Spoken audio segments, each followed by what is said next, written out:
Back home in Brisbane, our work at Nourish Street is simple. If someone's hungry, we feed them. If they're cold, we find them a blanket. And if they're struggling, we stop and listen. But after years of walking alongside people experiencing homelessness, I found myself asking a bigger question. Are the struggles we see in Australia the same on the other side of the world?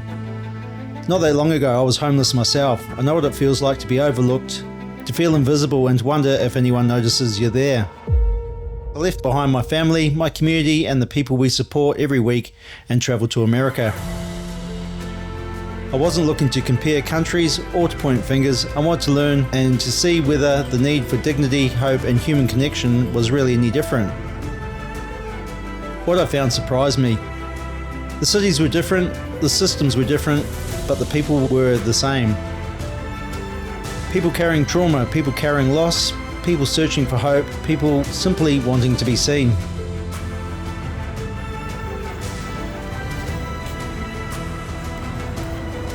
You okay, sir? Over the next 3 weeks, I would walk through some of America's most confronting homelessness hotspots, hearing stories that challenged me, inspired me, and changed the way I see my own backyard. Because no matter where you are in the world, every person matters and everybody deserves dignity. Oh my God! Keep going, keep going.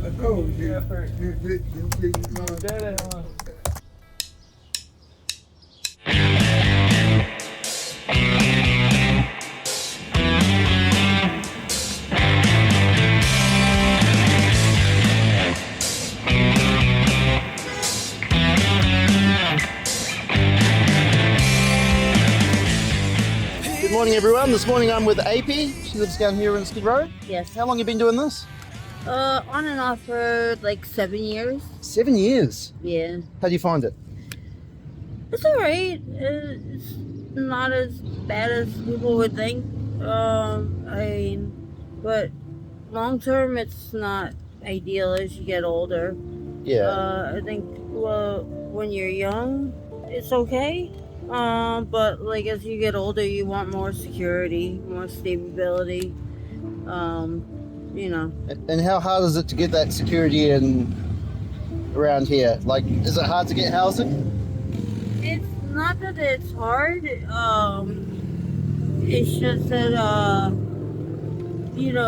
living on the streets, like a lot of our paperwork and important documents get stolen from us, or like the cops will come and they'll make us take down our tents, or they'll do like a street cleaning, and they'll do it like 5 minutes notice before they actually show up and clean. So we end up losing a lot of that important document.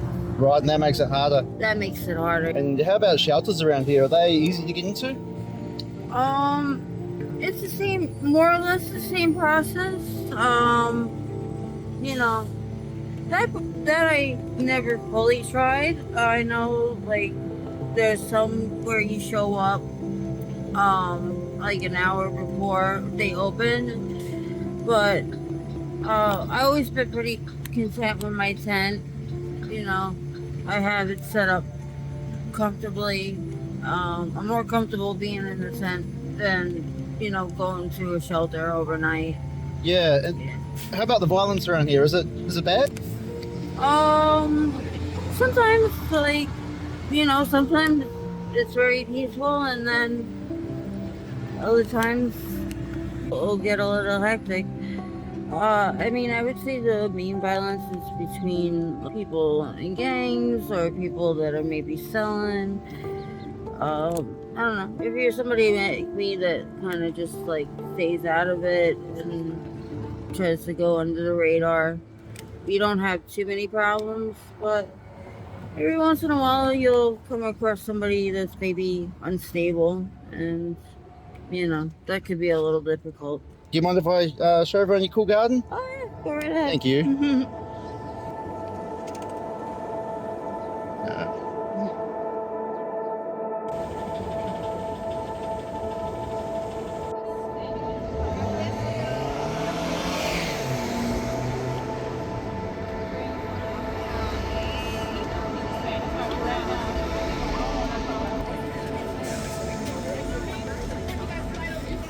So right now we're here feeding the homeless. We're just spreading the love of Jesus over these people.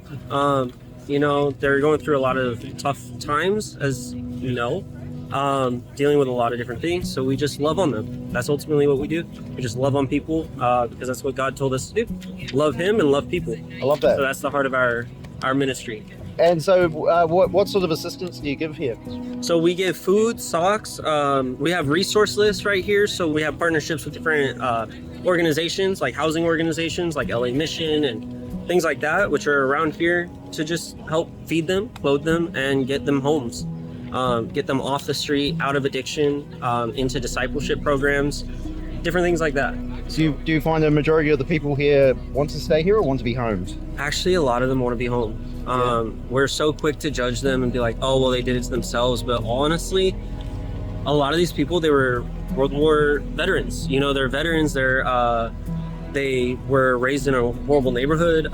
They fell into some things that weren't their fault. Honestly, it was against the original design of God, and they can't really help it, some of them, you know? Some of them, yeah, they choose it, but I'd say like 90% of the people that I've met, they don't, you know, and they want something better, they desire something better.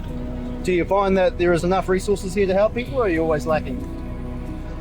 I think at some level, there are a lot of resources here, but at the same level, we do need more. We are one of the most populated cities in the United States, behind New York, especially density-wise. We have more people in LA County than like half of the United States. So there's never enough help. You know, we give out anywhere between 200 to 300 packages a week or every month. I know there's other organizations, but there's probably thousands of people on this several blocks. So, you know, could always use more help. It's a lot of people, isn't it? Yeah, there's a lot of people. It's a lot different to Australia. Yeah. Awesome. Hey, thanks very much for your time. Yeah, of course. Thank you.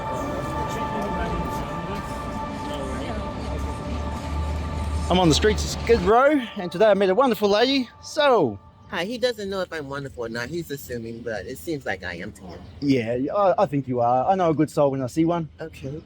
And so this is, did you put on there that this is your first time here in America? Yeah. And your first day here Yes. in America? Okay, so actually I'm here under the same reasons that Bo is here. I'm here to try and help make things better for the people that's living homeless. So now what we do under the TLC label, TLC for Trash Life Cycle right here, right now, which is under the Tough Love Collaborative TLC label. What we do here is we try and take what's purported to be trash in the area and recycle by cleaning, organizing, collecting it, painting it, repairing it, and then repackaging, make a market out of some of the items that are really, really nice and that other people would want. Homelessness does not affect just unhoused people. It affects the housed people as well. An example, house key arrangements where the parent goes to work and the child goes out to school. And then the kid come home by himself with the key. That's kind of scary when you get up and you get ready and you go to the door to leave for school and work, and there is some strange character laying in the grass or laying out in the street or sitting in a car. We try to encourage them to learn more and more about each other and work on what both sides can agree on. It's called the Comfort Zone of Tolerance, submitted to the government agencies that make the rules and regulations for the shelters and encampment. You have any questions at this point so I can... So do you live out here?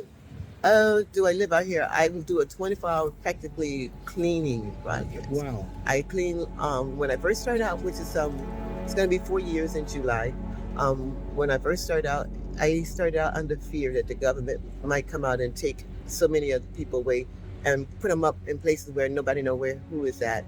I cleaned out of fear.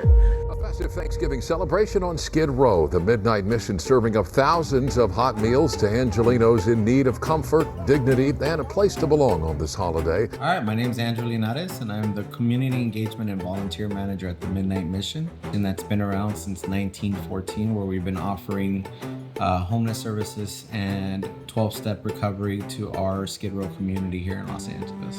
The Midnight Mission says many people leave with a sense of hope despite their circumstances. Awesome. What sort of work do you do here? So me specifically, my role is to be able to, have community engagements, bring the information of the Midnight Mission and what it is that we do here, inform our community when they don't know where else to go, and get them connected to the appropriate individuals that can help them with more resources. But also, most importantly, is being able to work with volunteers, anyone that just wants to come and give back and unite the community as best as possible. And we do that by many services here, which right now I have volunteers helping us serve lunch, one of the many services that we do each day. Other major events throughout the year, whether it's fundraising or community events. And but for the organization, I'm also an alumni of our recovery program here. Graduated in 2017 from here and established my place in the community after spending almost 2 years here at the Midnight Mission, after being on the streets for a period of time with drug and alcohol addiction as well. That's amazing. How many beds do you offer here? So in total, I believe we have just a little over or just under 300 beds. We have recovery beds for men and women. We have beds for our interim housing. And then we also have for men and women as well. And then we also have another facility off-site from here called the Home Light Family Living Program, where we house, I believe, 18 families. Wow. It's amazing. That's amazing. Are you full here every night? When it comes to all the other programs except the recovery, yes, we are full. We also open up our doors to our Skid Row population that's not necessarily ready to come into a facility like ours or don't have that trust with us yet. We open our gates so that they can at least find a spot in our courtyard. It's called our safe camping, and that's usually about 150 to 200 individuals who, for one night, they don't have to worry about the safety of their belongings and their well-being. They can get an actual good night's rest, and be supervised by our security so that they don't have to sleep with one eye open. That's amazing. I came through here last night actually, and it was almost like a battlefield out there. Mm-hmm. Craziness. Mm-hmm. Yeah. But it's one of the things where you never really think about it. If you look outside the sidewalk right now, you see individuals that are just sitting there, and quite frankly, anything goes when you're out on the sidewalk that way. But here, at least, we have 24-hour security that just keeps an eye on you and your surroundings. There's no ins and outs, so it allows people to just be able to feel safe. And can I ask how you're funded to do this? So we are privately funded for the most part. We do have some government contracts with the Los Angeles Homeless Service Authority, but we try to steer away from government funding just because we want to make sure that we are having complete control of the funds that we get and be able to disperse it to the programs and make sure that it goes to the community. No strings attached. We are able to do a lot with that money. We get the things that are needed, such as water, as you just saw somebody take a pallet of water right now, as well as being able to help people get their identification cards or anything like birth certificates. We help individuals pay for their testing to get their GED or high school diploma. We've helped people get guard cards, just anything that's going to help them move up in life. It's amazing. It's amazing. And do you do like an outreach from here, or does everyone just sort of come here? They know that this is a safe place. It's actually both. A lot of people, so my role, I get to travel to different parts of Los Angeles and talk about the Midnight Mission. I get to visit community partners resource fairs and find out what it is that they're offering, what they're doing, and build a collaboration. When it comes to our homeless community, I get to work with schools that will essentially become our outreach team and just, direct the individuals to come here to the Midnight Mission. But quite honestly, a lot of people know the Midnight Mission. They've either know someone that's gone through here or know someone that lives here, or they've come here before. And, somehow it's funny. I go anywhere and people already know what the Midnight Mission does for the most part, right? All the new services that we have here, they're just kind of like, oh, you guys do a little bit more now. And it's just like, yeah, we're always trying to add on. And that's the thing that I love about this organization. is that it adapts its services according to the current homeless crisis, because it's not always going to be the same. It's not always going to be one thing's worse than the other. Sometimes it's just going to be alternating, but all in all, we still try to meet people where they are and try to get them the services that they need to be able to be successful in life.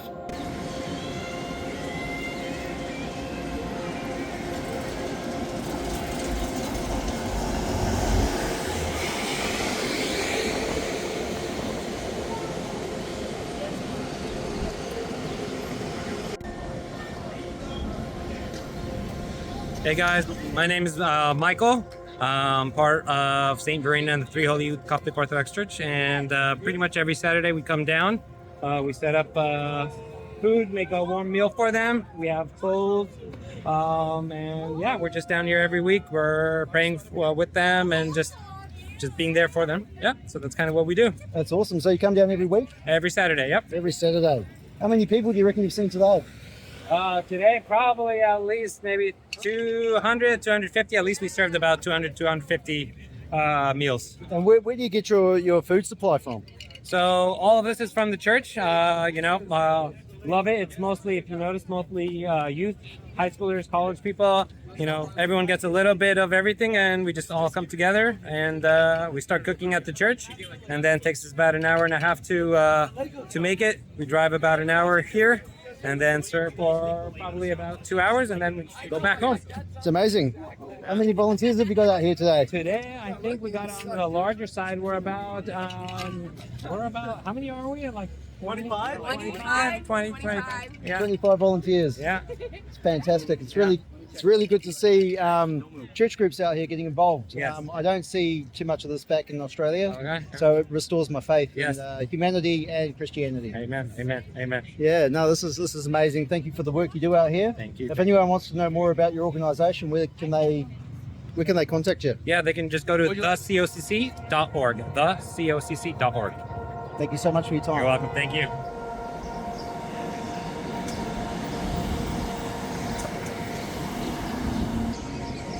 I'm with Moses. How are you, Moses? How you doing, young man? Good. Yourself? Not so good. Tell me what's going on. So, we're in the hospital for 3 months. I had a stroke. I can't move my hand. I can't dress myself. Not so good. And yesterday, I went to go check on my old lady, and the police in front of her door. She died in her sleep. Oh, Moses, I'm sorry to hear that. Sorry to hear that. God take away my health. He didn't take away my woman. I used to study the Bible. Ephesians 4:30 says it. Satan is the god of this world. Believe that. No, you got to. First John says, 1 John 4:4 says, for the children of God and the children of the devil is manifested. Hebrews 13:2 says, be not forgetful to entertain strangers, wherefore some entertain angels unaware. This is right. Go to the bad ones. So how long you been here? Well, many years. A lot of moons. But I've been in the hospital for a long time.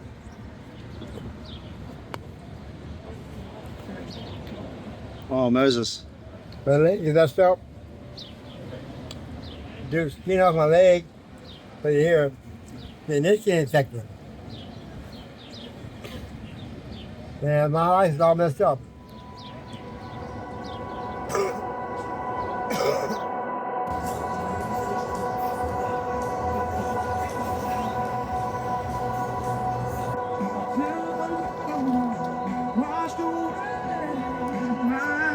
Everyone, this is Little Dreams, Angel Streets, and I'm right here at Scarecrows. This is the director of Little Dreams. We've been here for 14 years, working in the streets right here in Scarecrows, helping all the homeless. And then I'm so happy to help everybody right here in the streets, and everybody call me the angel of the street. That was one day in my birthday. When that was my birthday, they had a surprise for me. They got a present for me. They said, you're gonna be the angel of the streets. And I'm right here. I'm helping everybody. I'm so happy to be in these streets, and everybody knows me. I love everybody. And it's little dreams. God bless everybody. And it's little dreams, the angel of the streets. Take care of everybody and be happy. And this is me. And this is the first time I give an interview to somebody, because I don't give interviews to nobody. Because little dreams, the only person can see little dreams is the homeless people. But I'm giving you this interview to you. Okay. I appreciate it so much, and thank you for the work you do. I can see it's life-saving. Yeah. It's really great. Because I got more people, and I need help. I need help for everybody, because I'm helping a lot of people across the border, and I need a lot of help for everyone. And thank you, everybody. How can someone get in contact with your organization if they want to help out? They can call Little Dream, the Angel of the Street. They see my phone number and my website, and they can find me easy. Just look for the Angel of the Street, Los Angeles, California. I'm the only angel on the streets. Thank you. Thank you. Good. So the reason why we're here, our business is mostly in Santa Ana, not here. We saw in front of the library, 601 West Civic Center, and here we are selling because our friend Ivana was feeling great, and today's her birthday. She decided that she would give us 300 tamales to donate. So here we are in LA donating tamales to the people here, and also we're donating aguas, hibiscus, and horchata. It's amazing.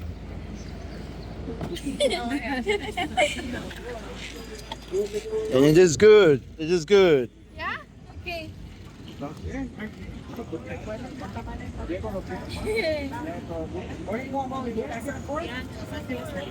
Thank you.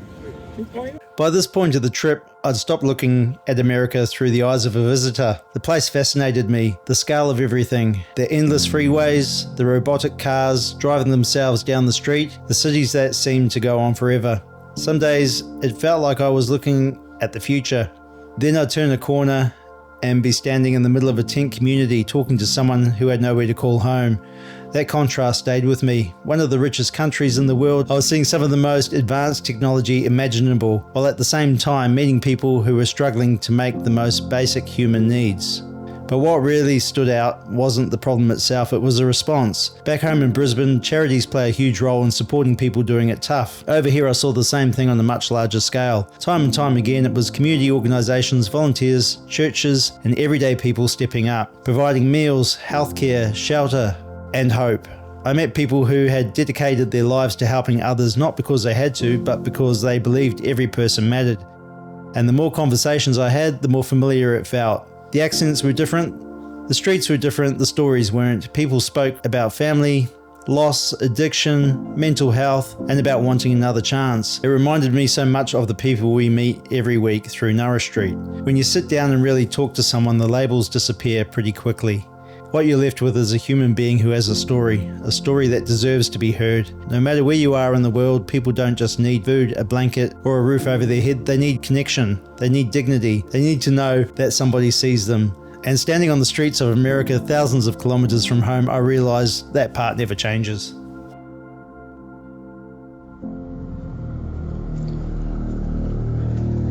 Hey everyone. It's my second night out on Skid Row. Got woken up, so I thought I'd go for a walk.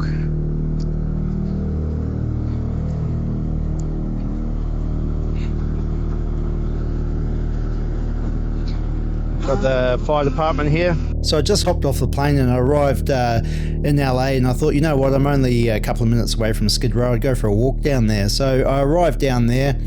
I walked straight into the heart of it. There was a fire happening on one side. On the other side there was another fire. To the left hand side of me there were a couple of people having a fight, and to the right hand side there was a woman screaming. I stood sort of backed up against the wall, and I noticed straight across from me was a shop. that was open 24 hours. Now, the owner of the shop is obviously used to dealing with the clientele that walk in there. So I was just standing across there watching. I see a couple of blokes walk in, and a bit of yelling and screaming inside, and I realised that they were trying to rob the place. So the owner was obviously used to this sort of behaviour and had some mace in his hand and sprayed them in the face with mace. They came running out, and they were on the concrete rolling around while a woman was throwing buckets of water over them. The shop owner was coming out and abusing them. Then I saw this car come flying around the corner with no rear tyres, just sparks coming off the rims. I sort of backed up against the wall, and then I heard this pop, pop, pop, pop happening from over yonder, and I turned to one of the homeless guys next to me. I said, "Oh, it's a bit full on in here," and he goes, "Oh, it's like this every night." All right, well that was a walk through Skid Row for you. The hoodie definitely helped. Having this on definitely drew less attention to myself. Full on, as you saw, fires everywhere. Place is crazy. But yeah, do I feel unsafe walking around there? No. Like, pretty much if you keep to yourself, they keep to themselves. I just avoided, the same side of the road they were on. But yeah, I wouldn't say I felt frightened or anything walking around there. But absolutely crazy. I'm glad we don't have anything anywhere near remote to this in Australia.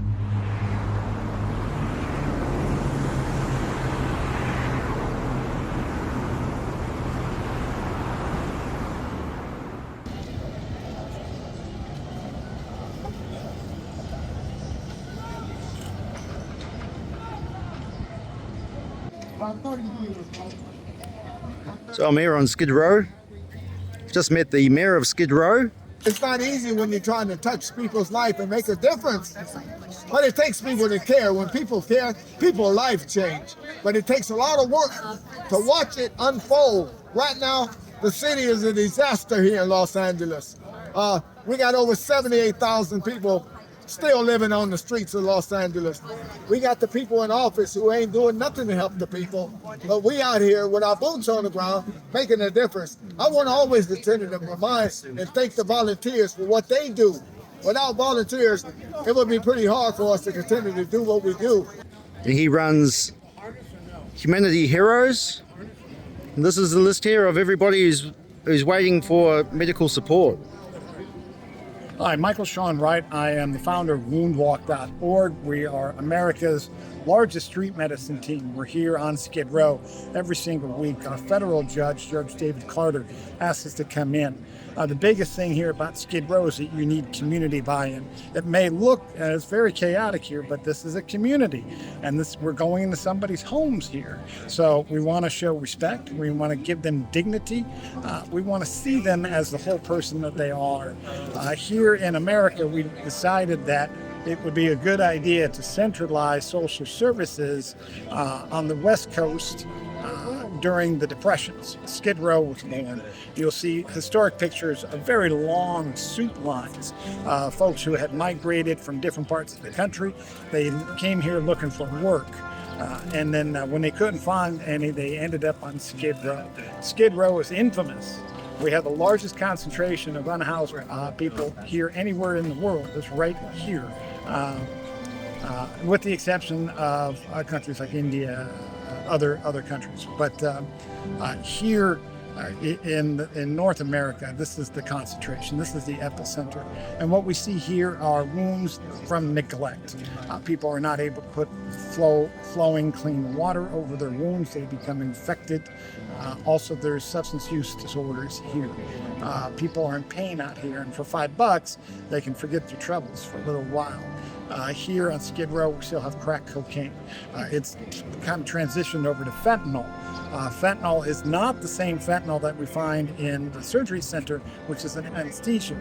This is a chemical, terrible opiate, way more powerful than morphine, way more powerful than heroin, and it kills. Inside of that fentanyl is something called xylazine. It's a horse tranquilizer, and the skin reacts really poorly to it. It eats the skin from the inside out. As you see, I got infection everywhere. Oh, wow. Yeah. That just appeared days ago. Yeah. And see how deep it goes? So here we bring a team of doctors and medics and wound care specialists, and we get after these wounds because somebody has to. We believe that the first things first. triage the wounds, look at the causation, address those things, connect them to services, but first we've got to get you stable. Thank you. Hi, my name is Emily. I'm a volunteer with Starts With One Today. It's a nonprofit based here in Skid Row. We come out every single Sunday, whether it's really hot. It gets really hot here in Los Angeles. If it's hot, if it's raining, whatever the weather condition is, we're here because we have a beautiful community that we have the privilege to serve every Sunday. We provide them with food, groceries, clothing items, from children to men's. We have something for everybody, hygiene essentials, and we also have products for dogs and cats. There are a lot of community members that have pets, so we make sure that they're always taken care for as well. And yeah, we've been doing this. It's gonna be 6 years. We started during the pandemic. And yeah, we started off with just 2 tables, but as you can tell, it's grown and it's expanded. And we have volunteers that help us every Sunday from all walks of life. And it really is just a blessing to be able to do this for our community. Yeah, thank you.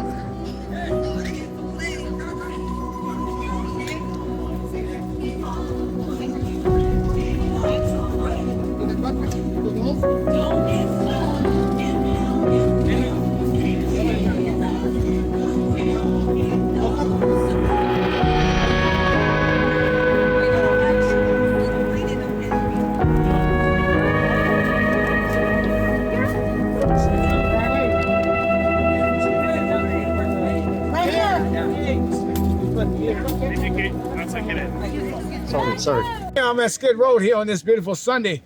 Come back to Skid Row to help the unhoused here in Los Angeles, Skid Row.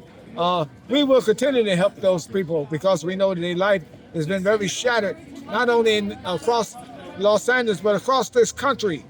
And we want to be able to continue to reach the people, let them know they have not been forgotten. Every other Sunday, I'm here on the streets helping the people, trying to make a difference in their life. It takes the mayor to come out here to be a part of it, to let the people know that she cares. When you don't come out and show the people you care, then it's a problem. I want to thank my brother coming all the way from Australia here to make a difference, to show us that he cares. Hopefully we'll meet again and we'll be able to do a lot more stuff and he'll be able to see a lot more what we do. I just want to thank you personally for coming this far to see what's really going on across this country. Thank you. Thank you. As I prepare to leave Skid Row, I'm reminded of how hard life is down here for a lot of people. Everyone's just trying to survive, trying to get by, trying to get housing. I'm absolutely overwhelmed by the community support down here, especially by the churches who appear to do a lot of the heavy lifting down here. Talking to the people here, they've been friendly. Everyone's been really good. People have been wanting to talk about their experiences. Not a place I'd like to live, but people are just trying to survive. With Los Angeles behind me, it was time to see a completely different side of America. Next stop, Las Vegas.